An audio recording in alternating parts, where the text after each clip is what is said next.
Hello everyone, this is Colin once again. I'm responding to a series of messages I've been receiving from a certain user here on YouTube. I don't know if the person wants me to name their account, so I won't do that without their permission, but I don't think this individual was exactly thinking that I was going to make a video response to the series of messages that I received from the individual. Now, this individual sent me a long string of messages, maybe a couple so far, 2 or 3 or 4, after I concluded my Robert Spencer book review, and started off the whole message with all due respect, you missed the whole point with Robert Spencer, and then quoted me a lot of out-of-context pages from The Life of Muhammad and these other books. Now, as this individual probably would have seen if he had watched all my videos, I do own The Life of Muhammad. I have read many of the sources that I have almost every single, with the exception of Al-Tirmidhi, every major Sunni Hadith collection, and I have many copies of the Quran. Now, he was throwing all these verses at me from these various books and passages, and I said, you know, just give me, let's start from the beginning. Where do you want me to start? And so he sent me a recent message telling me that the best way to examine the Quran is to read it in chronological order.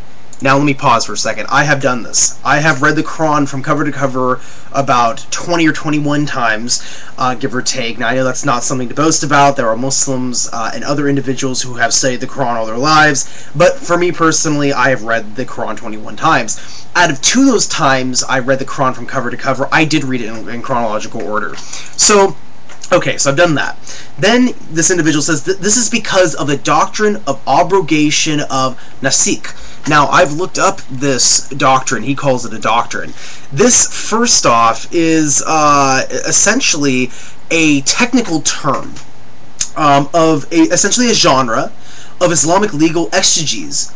And so, essentially, this concept was came about when there were certain verses and certain hadiths and the Quranic verses that need to be looked at from the concept that perhaps because the Quran was revealed over a course of time, which things were abrogated.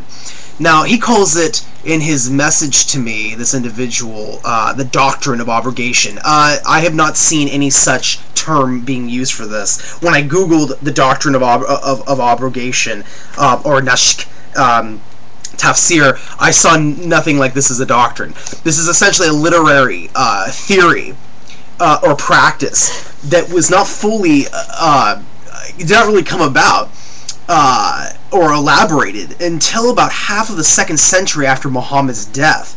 So this is not even a concept that came about after that point. Now, what's interesting is that I see where this individual is going with this, because I've talked to individuals who have this sort of idea in their mind, is that, well, let me continue. Then he said that I should pick up a copy of this. Now, I've owned a copy of the Noble Quran. This is translated by Dr. Muhammad Mushin Khan, and from darussalam.com, and I've owned this copy of the Quran for about 2 years now. I think it was the first Quran I ever owned. And he says, and read Appendix 3. Now, what's humorous about this is, he says, read Appendix 3. It explains the doctrine in detail as it details related to jihad. So what's interesting is that he tells me not to actually, he tells me to basically read this appendix. Now, this appendix is of the opinion of one individual. Now, every Muslim I have talked to, when I have mentioned this appendix at the back of this copy of the Quran, they've said that they do not agree with this appendix existing in the back of this Quran. Now, yes, this person does talk about jihad, about struggling against tyrants, and this individual quotes many different passages from the Quran to talk about standing up for the weak against individuals and things like this. And it is written by Sheikh Abdullah bin Muhammad bin Humaid, Chief Justice of Saudi Arabia.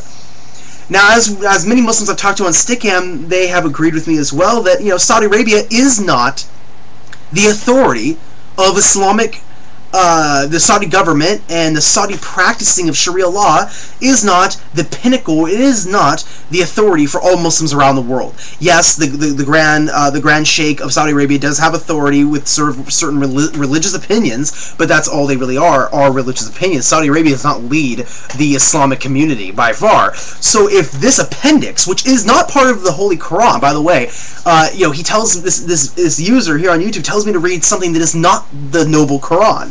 It is the opinion of an individual that this book, because Darussalam.com's headquarters are in Saudi Arabia, and they manufactured this copy, this particular translation of the Noble Quran, that they have this at the back of this copy of the Quran, which I have read that. I read that 2 years ago, and I read it again before I made this video. So I'm supposed to read the opinion of one individual, and it's at the end of one copy, one translation of the Quran.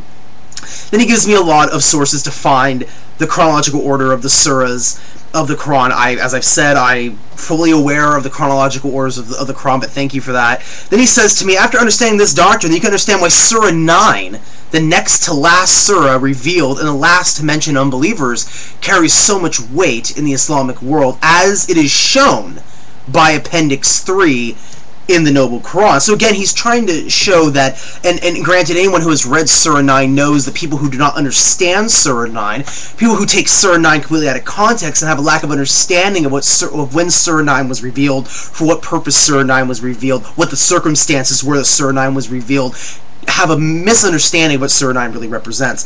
So again, I'll go back again. The law of abrogation, in fact, any Muslim, no Muslim I have talked to has ever mentioned this law of abrogation. Maybe they're ignorant of their own religion, I have no idea.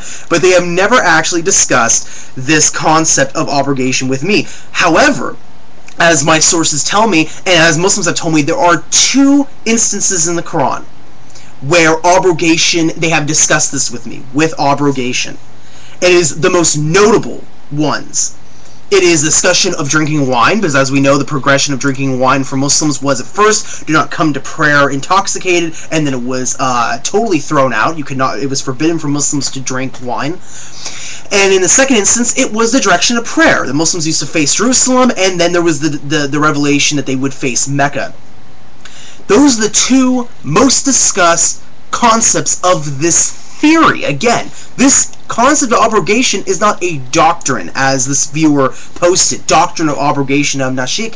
It is a theory, it's a literary theory between the Quranic verses, between the Hadith, between the Sunnah and the Quran, etc., etc., etc. Not all schools of thought agree with what other schools of thought have come up with what is to be abrogated, what should be abrogated, what is abrogated. And in fact, there are no less than 10 books written from the span of, I said, 2 centuries after Muhammad to about, give or take, the 11th century, where this concept of abrogation was discussed by individual scholars of their opinions. So this is not a very stable idea.